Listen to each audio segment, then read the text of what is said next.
So today I'm going to show you guys how to get a better typing experience on the Google Pixel 6. So navigate to the Play Store.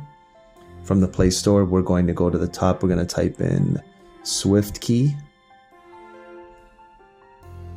We're going to install SwiftKey.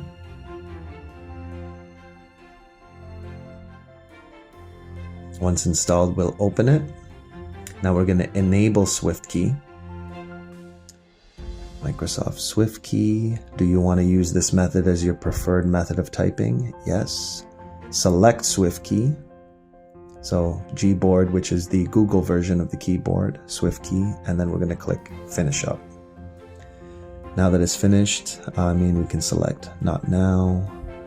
We're going to select No to the analytics just because we want to keep a very performance-based ease of use. Keyboard and layout.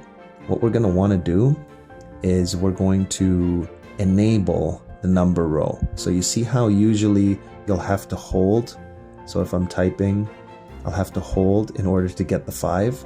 We're going to select here to enable the number row. So now the number row is enabled. Click OK.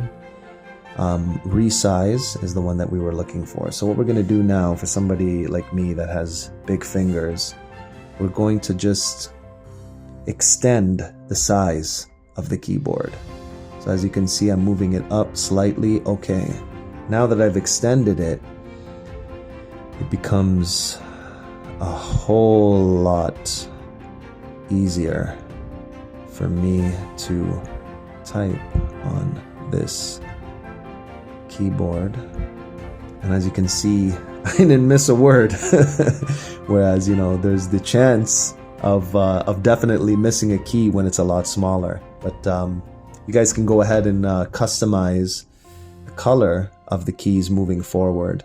But yeah, now anytime you go to your text app, or let's say for instance Google Chrome, and are prompted to type anything in, the upgraded, larger, more effective keyboard with the letters and numbers displaying will now be available to you.